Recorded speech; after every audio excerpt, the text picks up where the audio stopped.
This video sponsored by SBO Digital Marketing. இது ஒரு work from home opportunity. இதை use பண்ணிக்கோங்க. இதில் மந்த்லி 21K கிட்ட சம்பாதிக்கலாம்.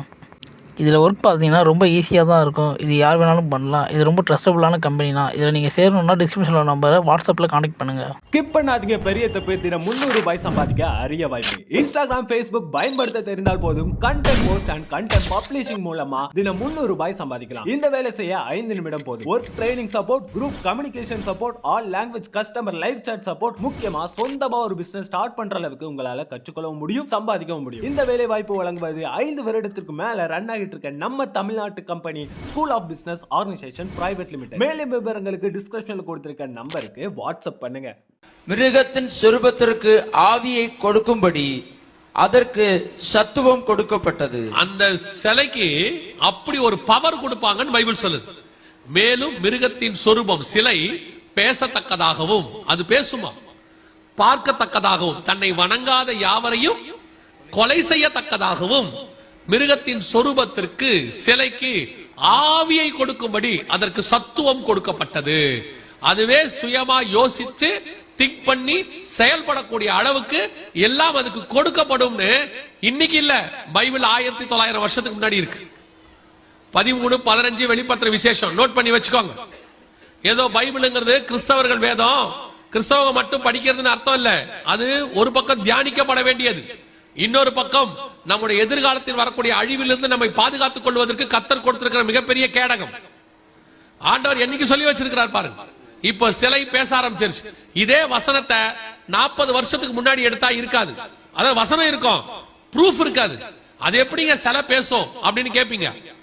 அது எப்படி சிலையே யோசிக்குமா, பைத்தியக்காரங்க அப்படிம்பாங்க.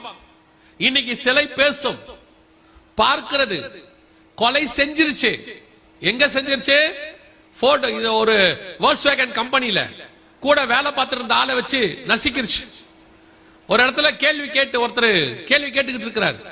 அவர் கேட்ட கேள்வி அதுக்கு பிடிக்கல. அவர் ஒரு கமாண்ட் கொடுக்கிறாரு, அந்த கமாண்ட் அதுக்கு பிடிக்கல. அது திருப்பி வந்து அந்த கமாண்ட் கொடுக்கிறவரையே அடிச்சிருச்சு. எல்லாம் இப்ப நடக்க ஆரம்பிச்சிருச்சு. விஞ்ஞானிகள் அத்தனை பேரும் சொல்றாங்க இது டேஞ்சர், வேணா நிறுத்துங்கன்னு. அமெரிக்கன் பார்லிமெண்ட்ல கூப்பிட்டு கேட்கறாங்க இதை கண்டுபிடிச்சவங்கள, இது டேஞ்சர்ங்கறாங்களே, உண்மைதானா? ஆமா. அப்போ அமெரிக்கன் பார்லிமெண்ட்ல சொல்றாங்க அப்படின்னா இதை ஸ்டாப் பண்ணிடுங்க. எதுக்காக செய்றீங்க? அதுக்கு இதை கண்டுபிடிச்சவங்க சொல்றாங்க நாங்க ஸ்டாப் பண்ணுவோம், ஆனா உலகத்துல பல நாட்டுல பல பேர் செய்ய ஆரம்பிச்சிட்டாங்க, இனி ஸ்டாப் பண்ண முடியாது.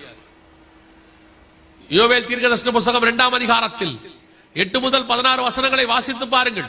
இந்த ஆர்டிபிஷியல் இன்டெலிஜென்ஸ் செய்ய போகிற மிகப்பெரிய பேரழிவுகளை குறித்து ஆண்டவர் சொல்லி வச்சிருக்கிறார். ஒரு பெரிய பலத்த ஜாதி வருகிறது, அதுக்கு முன்பாக ஜனங்கள் நடுங்குவார்கள். அது பலகணி வழியாய் உள்ளே நுழையும், வானம் இருண்டு போகும். எல்லாருக்கும் அங்க இருக்கு. ஆண்டவர் சொன்ன அத்தனை தீர்க்க தரிசனங்களும் மிக துல்லியமாக நம்முடைய காலத்திலே நம் கண்களுக்கு முன்பாக 100% ஆம் என்றும் ஆமென் என்றும் நிறைவேறிக் கொண்டிருக்கிறது. இப்ப நாம என்ன செய்ய போறோங்கிறதா கேள்வி. இதெல்லாம் எதுக்காக சொல்லப்படுது தெரியுமா உங்களுக்கு? ஏன் இதை நாங்க சொல்றோம்? அற்புதங்களினாலும் அடையாளங்களினாலும் வேத வாக்கியத்தை உறுதிப்படுத்தினார்னு வசனம் சொல்லுது. இதெல்லாம் எதுக்கு உங்களுக்கு சொல்லிட்டு இருக்கிறோம் தெரியுமா? இயேசு சொன்ன வசனங்கள் எல்லாம் 100% உண்மை, அத்தனையும் தீர்க்க தரிசனம். அவர் சொன்ன இத்தனை வசனங்களும் துல்லியமாய் நடைபெறுகிறது என்றால் இயேசு வருவேன் என்கிற தீர்க்க தரிசனமும் துல்லியமாய் நடைபெற போகிறது.